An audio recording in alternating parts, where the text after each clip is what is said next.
Coiling darkness whispered in the bellies of the shiver cathedrals.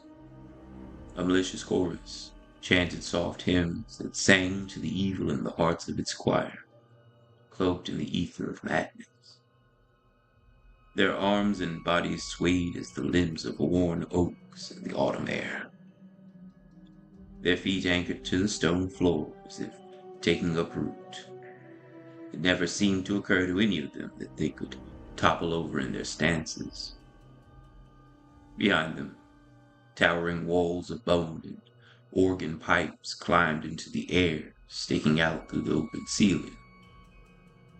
Haunting notes caressed the stars, pulling the air down into a heavy fog that lay itself over the church square and its delta of cobblestone paths. Shadows walked themselves up the hill, gaining ebony wing and flesh as the night itself began to breathe ragged breaths. Each breath, hard fought and sharp, caught the voices of the choir in the air as they sought to worship. The shadow gained croaking replicas of the singers that sputtered out into a grim brilliance. The more voices it gained, the taller it stood. Lanky limbs pulled themselves taut until the shade stood tall over the winding roads. Horns cracked and popped as they rose from the thing's newly and poorly formed head. Wings trembled in seizures as the shadows began to drip like oil and revealed ashen flesh. Out of the dark came a beast, standing upright like a man, his heavy steps gracefully falling down over the stones, his hands motioning through the air as if he was conducting the sweetest symphony. And still more voices leapt from the mouths of their owners and lay across his tongue, as if this was where they belonged from the start. Praises to madness, sweetly sung and forcefully barked, contrasted each other from the demon's mouth as the veil of blood-stained lace fell gracefully over his ember eyes and twisted teeth. Its frail and large wings twisted themselves into odd shapes and compressed themselves into a rusted brass ring that spun in place, scraping to a jagged stop. Now the demon stood tall at the doors of the churches and used the force of burning embers and ether to open the doors to the hall. Down the center of the sanctuary stood a cohort of women in crimson robes, their faces covered in veils that matched the demon, torn and dirty lace, bloodied from their rituals. The demon raised his arms, palms to the air, and a beautiful chorus erupted from the room.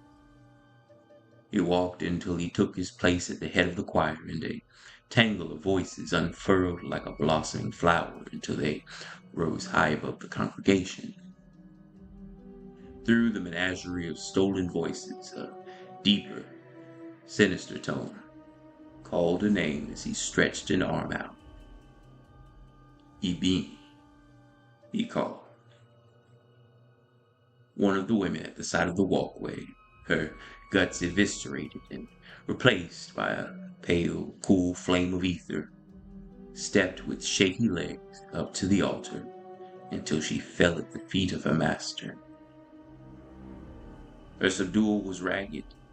There was no attempt to bow gracefully or to catch herself, sparing herself from harm. "Gracious is my call to serve," she whimpered. "We have been called, wretch, to the halls of gold."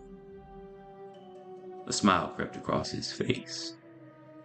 "Our talents are needed, and I will take you, child, for your worship has earned my favor." Her hand, trembling and laying across the steps, was pushed out, lay flat, and her voice gained fortification as she answered. "My body is your vessel. My soul is but your breath." The demon reached down. His frame collapsed over her as he placed his hand over her cheek. Rise, silly child. We are pressed to appear soon. He left his perch, walking over her ragged body before raking his claws against the air to call his servant along. As they left the sanctuary, the choirs, still bellowing praises, backed themselves up along the walls and crept into place alongside the other dried and twisted ghouls. Their raspy voices came to a crescendo, shattering hard against the women of the cathedral. The doors to the building closed softly behind them. The women left behind lowered their heads, clasping their hands at their waists, entering suspended animation till the demon graced the church again.